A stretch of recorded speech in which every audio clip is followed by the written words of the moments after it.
الحمد للہ رب العالمین والصلاة والسلام علی سید الانبیاء والمرسلین وعلی آلہ واصحابہ اجمعین۔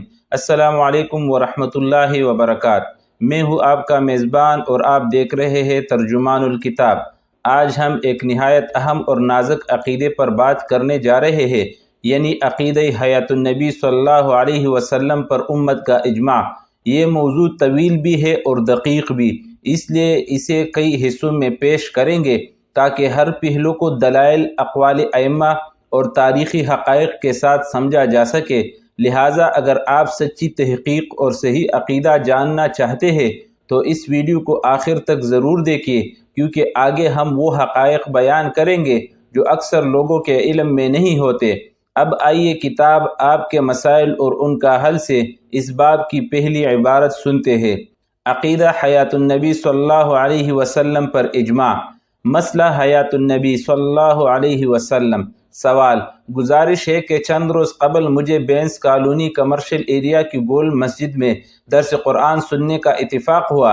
اپنے درس کے دوران مسجد کے پیش امام صاحب نے عذاب قبر پر درس دیتے ہوئے فرمایا کہ رسول اللہ صلی اللہ علیہ وسلم اپنی قبر میں بقید حیات ہے، اور دلائل دیتے ہوئے فرمایا کہ آپ صلی اللہ علیہ وسلم نے فرمایا ہے کہ جو شخص میرا روزہ اقدس پر حاضری دے گا تو میں قیامت کے دن اس کے لیے شفاعت کروں گا۔ مولانا موصوف کا تعلق دیوبند مسلک سے ہے، جبکہ میں نے خود شیخ القرآن حضرت مولانا غلام اللہ خان صاحب سے سنا ہے کہ حضور اکرم صلی اللہ علیہ وسلم وفات پا چکے ہیں، اور اس پر حضرت صاحب نے ایک کتاب وفات النبی بھی لکھی ہے کہ حضور صلی اللہ علیہ وسلم کو دنیا کا کوئی علم نہیں ہے۔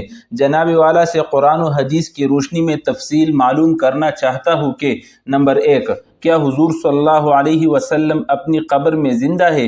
نمبر 2، کیا دنیاوی معاملات کا آپ صلی اللہ علیہ وسلم کو علم ہے؟ نمبر 3، کیا رسول اکرم صلی اللہ علیہ وسلم کے روزہ مبارک پر حاضری دینا ضروری ہے جبکہ حج کے تمام ارکان مکہ مکرمہ میں تکمیل کو پہنچتے ہیں؟ جواب: آپ کے سوال میں چند مسائل قابل تحقیق ہے۔ پہلا مسئلہ حیات النبی صلی اللہ علیہ وسلم اس زمن میں چند امور کا سمجھ لینا ضروری ہے۔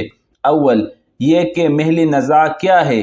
یہ بات تو ہر عامی سے عامی بھی جانتا ہے کہ آن حضرت صلی اللہ علیہ وسلم دنیا سے رحلت فرما گئے ہیں، اور یہ کہ آپ صلی اللہ علیہ وسلم اپنے روضہ مطہرہ و مقدسہ میں مدفون ہیں۔ اس لیے حیات النبی صلی اللہ علیہ وسلم کے مسئلے پر گفتگو کرتے ہوئے کسی کے ذہن میں یہ بات نہیں ہوتی اور نہ ہونی چاہیے کہ آن حضرت صلی اللہ علیہ وسلم کی دنیاوی حیات زیر بحث ہے، نہیں، بلکہ گفتگو اس میں ہے کہ دنیا سے رخصت ہونے کے بعد برزخ میں آن حضرت صلی اللہ علیہ وسلم کو جو حیات حاصل ہے اس کا تعلق جسد اطہر سے بھی ہے یا نہیں۔ اس تنقید سے معلوم ہوگا کہ یہاں 3 چیزیں ہیں۔ نمبر 1، دنیا کی حیات کا نہ ہونا۔ نمبر 2، برزخ کی حیات کا حاصل ہونا۔ نمبر 3، اور اس برزخی حیات کا جسد اطہر سے تعلق ہونا یا نہ ہونا۔ پہلے 2 نقطوں میں کسی کا اختلاف نہیں، اختلاف صرف تیسرے نقطے میں ہے۔ ہمارے اکابر جسد اطہر کو ایک خاص نوع کی حیات کے ساتھ متصف مانتے ہیں۔ دوئم، اہل حق کا عقیدہ یہ ہے کہ قبر کا عذاب و ثواب برحق ہے، چنانچہ شرح عقائد نسفی میں ہے۔ شرح عقائد نسفی صفحہ 98۔ ترجمہ: کافروں اور بعض گناہگار اہل ایمان کو قبر میں عذاب ہونا اور قبر میں اہل اطاعت کو نعمت و ثواب کا ملنا اور منکر و نکیر کا سوال کرنا، یہ تمام امور برحق ہے، دلائل سمعیہ سے ثابت ہے۔ عقیدہ تحاویہ میں ہے۔ عقیدہ تحاویہ صفحہ 10، مطبوعہ دارالاشاعت کراچی۔ ترجمہ: اور ہم ایمان رکھتے ہیں کہ قبر میں عذاب یا ثواب اس شخص کو ہوگا جو اس کا مستحق ہو، اور منکر و نکیر قبر میں میت سے سوال کرتے ہیں اس کے رب، اس کے دین اور اس کے نبی صلی اللہ علیہ وسلم کے بارے میں، جیسا کہ آن حضرت صلی اللہ علیہ وسلم اور صحابہ کرام رضوان اللہ علیہم اجمعین سے اس پر احادیث وارد ہے۔ اور قبر جنت کے باغوں میں سے ایک باغ ہے یا دوزخ کے گڑھوں میں سے ایک گڑھا ہے۔ حضرت امام ابو حنیفہ رحمۃ اللہ علیہ کے رسالہ فقہ اکبر میں ہے۔ شرح فقہ اکبر صفحہ 121، وما بعد مطبوعہ مجتبائی 1348 ہجری۔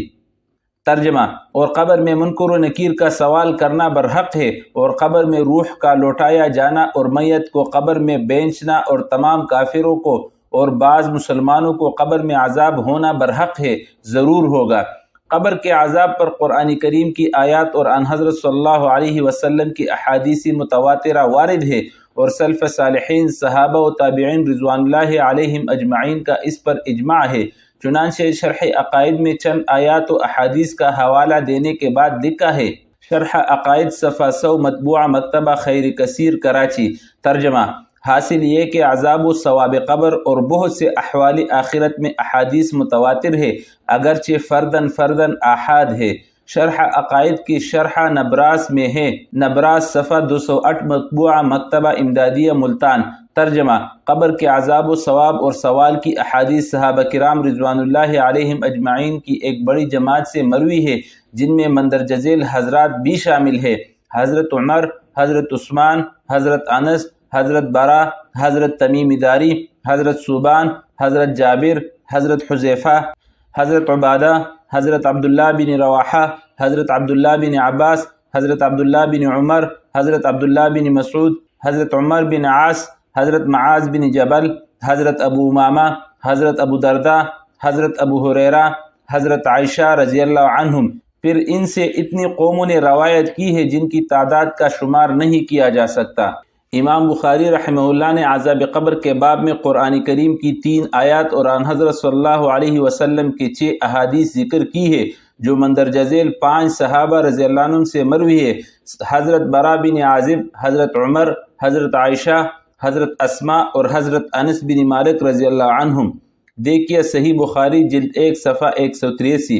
اس کے ذیل میں حافظ الدنیا ابن حجر عسقلانی رحمہ اللہ لکھتے ہیں: فتح الباری جلد 3 صفحہ 240، دار النشر الکتب الاسلامیہ لاہور۔ ترجمہ: اور عذاب قبر میں ان مذکورہ بالا احادیث کے علاوہ اور احادیث بھی وارد ہے، چنانچہ ان میں سے حضرت ابو ہریرہ، ابن عباس، ابو ایوب، سعد، زید بن ارقم اور ام خالد رضوان اللہ علیہم اجمعین کی احادیث تو صحیحین میں یا ان میں سے ایک میں موجود ہے، اور حضرت جابر رضی اللہ عنہ کی حدیث ابن ماجہ میں ہے۔ حضرت ابو سعید رضی اللہ عنہ کی حدیث ابن مردویہ نے روایت کی ہے، اور حضرت عمر رضی اللہ عنہ، عبد الرحمن بن حسنہ رضی اللہ عنہ اور عبداللہ بن عمر رضی اللہ عنہ کی ابو داود میں ہے۔ حضرت ابن مسعود رضی اللہ عنہ کی حدیث تحاوی میں ہے۔ حضرت ابو بکر رضی اللہ عنہ اور اسماء بنت یزید رضی اللہ عنہ کی احادیث نسائی میں ہے، اور حضرت ام بشر رضی اللہ عنہ کی حدیث مصنف ابن ابی شیبہ میں ہے، اور ان کے علاوہ دوسرے صحابہ رضی اللہ عنہ سے بھی احادیث مروی ہے۔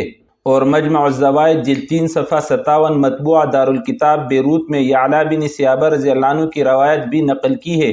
یہ قریباً 30 صحابہ رضی اللہ عنہ کی اسماء گرامی کی فہرست ہے، جو میں نے عجلت میں مرتب کی ہے، اور جن سے عذاب قبر کی احادیث مروی ہے، اس لیے قبر کے عذاب و ثواب کے متواتر ہونے میں کوئی شبہ نہیں۔ سوئم: جب یہ ثابت ہوا کہ قبر کا عذاب و ثواب برحق ہے اور یہ اہل حق کا اجماعی عقیدہ ہے، تو اب اس سوال پر غور کرنا باقی رہا کہ قبر کا یہ عذاب و ثواب صرف روح سے متعلق ہے یا میت کے جسمی عنصری کی بھی اس میں مشارکت ہے، اور یہ کہ اس عذاب و ثواب کا محل آیا یہی ہنسی گڑھا ہے جس کو عرف عام میں قبر سے موسوم کیا جاتا ہے، یا برزخ میں کوئی جگہ ہے جہاں میت کو عذاب و ثواب ہوتا ہے اور اسی کو عذاب قبر کے نام سے یاد کیا جاتا ہے۔ اس سوال کا جواب یہ ہے کہ آن حضرت صلی اللہ علیہ وسلم کے ارشادات کی تتبع سے بالبداہت معلوم ہوتا ہے کہ قبر کا عذاب و ثواب صرف روح کو نہیں ہوتا بلکہ میت کا جسم بھی اس میں شریک ہے،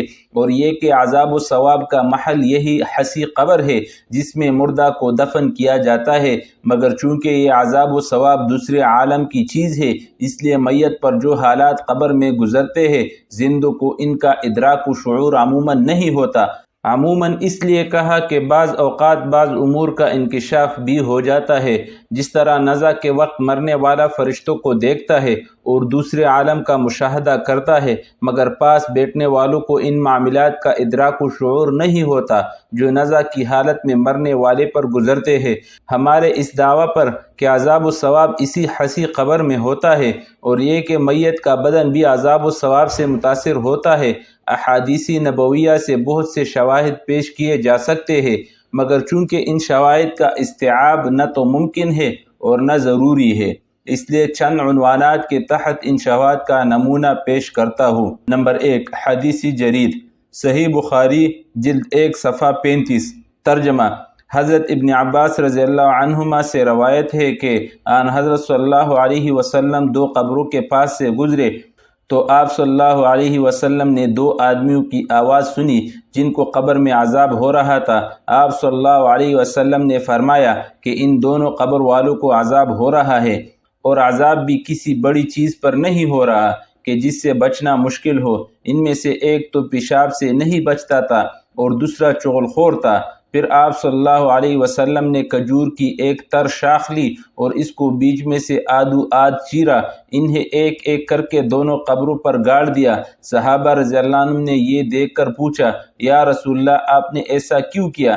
آپ صلی اللہ علیہ وسلم نے فرمایا، شاید اس عمل سے ان کے عذاب میں اس وقت تک کے لیے تخفیف ہو جائے جب تک کہ یہ شاخیں خشک نہ ہو۔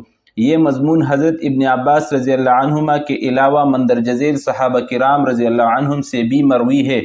حضرت ابو بکر رضی اللہ عنہ، ابن ماجہ صفحہ 29، مجمع الزوائد جلد 1 صفحہ 207، فتح الباری جلد 1 صفحہ 321۔ نمبر 2، حضرت ابو ہریرہ رضی اللہ عنہ، ابن ابی شیبہ جلد 1 صفحہ 376، موارد الظمآن صفحہ 199، مجمع جلد 3 صفحہ 57۔ نمبر 3، حضرت انس رضی اللہ عنہ، مجمع الزوائد جلد 1 صفحہ 208۔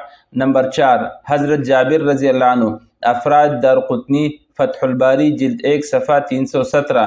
نمبر 5، حضرت ابو رافع رضی اللہ عنہ، نسائی بحوالہ فتح الباری جلد 1 صفحہ 319۔ نمبر 6، حضرت ابو امامہ رضی اللہ عنہ، مجمع جلد 3 صفحہ 56، فتح جلد 1 صفحہ 320۔ نمبر 7، حضرت عائشہ رضی اللہ عنہ، مجمع جلد 1 صفحہ 207۔ نمبر 8، حضرت ابن عمر رضی اللہ عنہما، مجمع جلد 3 صفحہ 57۔ نمبر 9، یعلا بن سیابہ رضی اللہ عنہ، ابن ابی شیبہ جلد 3 صفحہ 376، مجمع جلد 3 صفحہ 57۔ نمبر 10، اس نوعیت کا ایک اور واقعہ حضرت جابر رضی اللہ عنہ سے صحیح مسلم میں جلد 2 صفحہ 418 میں منقول ہے۔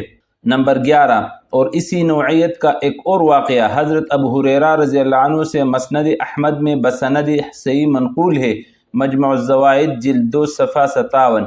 نمبر 12، نیز اسی نوعیت کا ایک واقعہ مصنف ابن ابی شیبہ جلد 3 صفحہ 376 اور مسند احمد میں حضرت یعلا بن سیابہ رضی اللہ عنہ سے منقول ہے، مجمع جلد 3 صفحہ 57۔ ان احادیث میں ہمارے دعویٰ پر درج ذیل شواہد ہے۔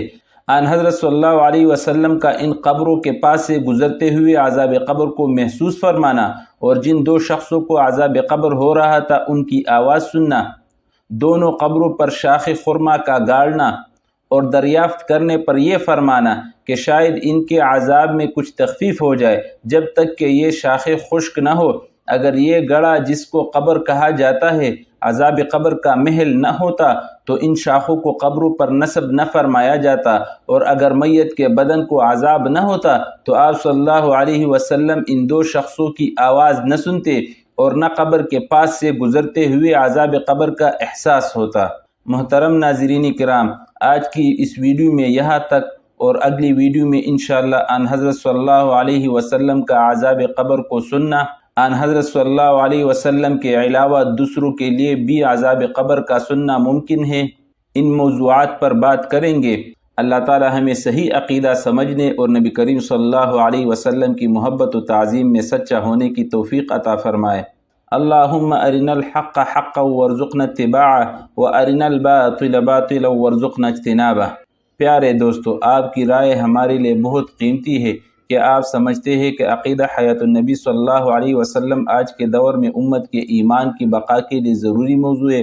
اپنی رائے کمنٹ میں ضرور لکھیں، اور اگر یہ ویڈیو پسند آئی ہو تو لائک کرے، کمنٹ کرے اور شیئر کرے، اور چینل ترجمان الکتاب کو سبسکرائب کرنا مت بھولیے تاکہ اگلی ویڈیو حیات النبی صلی اللہ علیہ وسلم کی بقایا موضوعات آپ تک فوراً پہنچ سکے۔ جزاکم اللہ خیر و احسن الجزاء، والسلام علیکم ورحمۃ اللہ وبرکاتہ۔